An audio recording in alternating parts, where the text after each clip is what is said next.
Ladies and gentlemen, you are watching the Bungle News Network, the most reliable, honest, fair, unbiased view on enlisted news, covering the week of 08, the 8th of August, 2021 to the 15th of August, 2021. Just like any other weeks we've covered, we got some news, we got some topics, we got some drama going on right now. A lot of users on the Enlisted forum, Enlisted YouTube channels are talking about airplanes are being OP and they need a nerf right now. Moving on, we got some content, we got some hot fixes this week. Not a lot of updates, not a lot of content, just some hot fixes popping up here and there. Lastly, we got a mystery, right? XP games. Is there a conspiracy to make the game grindier?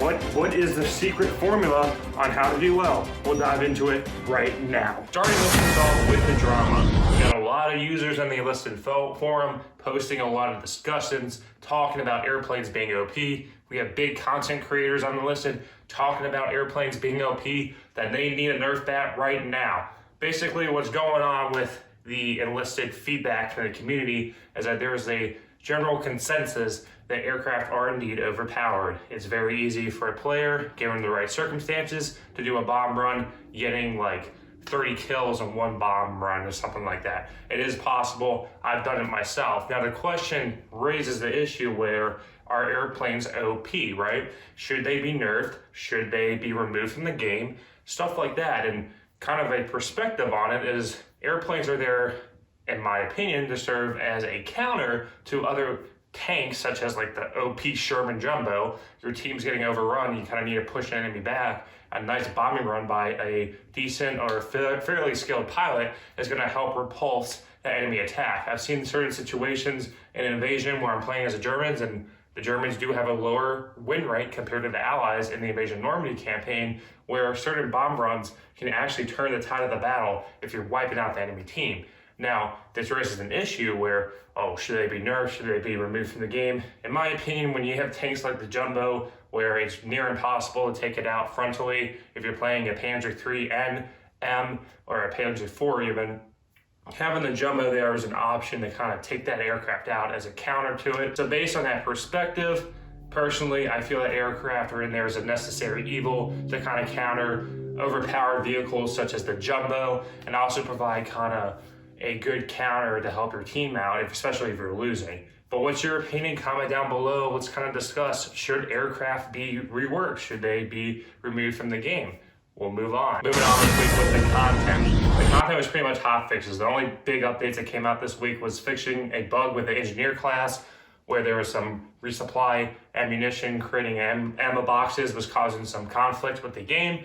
So the developers went and did a hot fix on it, temporarily disabling the engineers from getting XP from building ammunition resupply points. Then the developers went ahead and removed that and just patched the engineer box capabilities by limiting how many times a player can resupply from the ammo box. Pretty much that's it. There's no kind of dev blog or any roadmap on what's going on with the game. There hasn't been any information about Tunisia or Tunisia, so we're gonna just have to hang tight right now. I imagine the update, we'll see something, hopefully this week, maybe next week.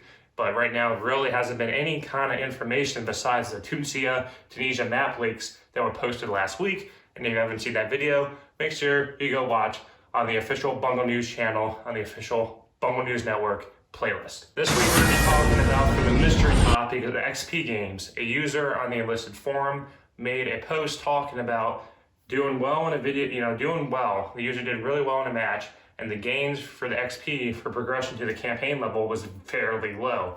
So from that discussion, from that topic, a lot of the Enlisted users kind of posted their screenshots, gathered some data, and there was a general consensus where if you're playing a game such as Invasion, you get more points from defending an objective rather than just sitting there in a tank or a vehicle, spawn killing the enemy team. Usually they kind of rework the XP buff, where if you're defending an objective and you're getting those defend points and everything like that, it's going to help you in the longer run. Now, I kind of did my own little testing playing it, definitely playing infantry classes, tanks, and etc. And I can tell you from my own personal experience, there's kind of three important factors that tie in to kind of your XP game. One is always running premium.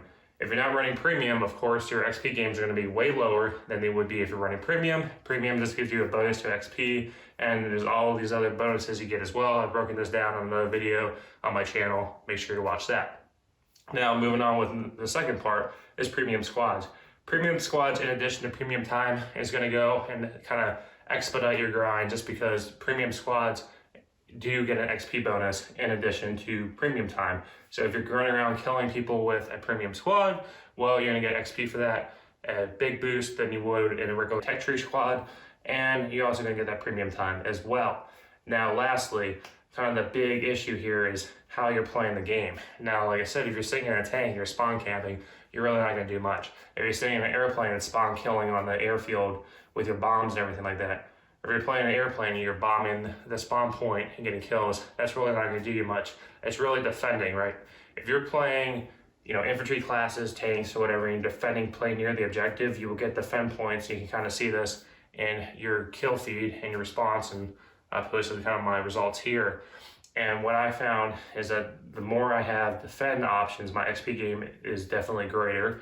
Definitely having variety too of getting the best on your team for playing the best class, so like best engineer, best trooper, best machine gunner, stuff like that, best attacker. Those bonuses add up, and they can go up to like a 1.5 times bonus, which at 1.4 to 1.5 actually is a big difference. I got in one game with like 44,000 XP in one match.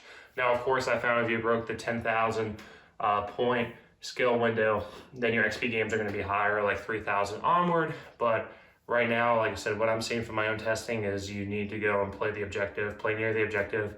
And if you're trying to grind, definitely try to just play invasion. Don't play conquest. Conquest is a shorter game mode.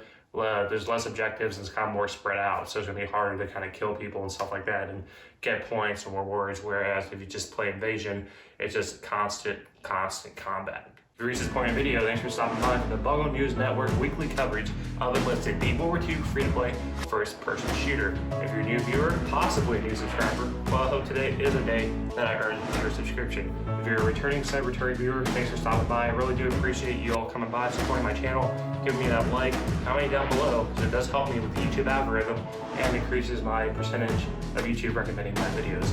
Other than that, I hope you all have a great day. See you next week.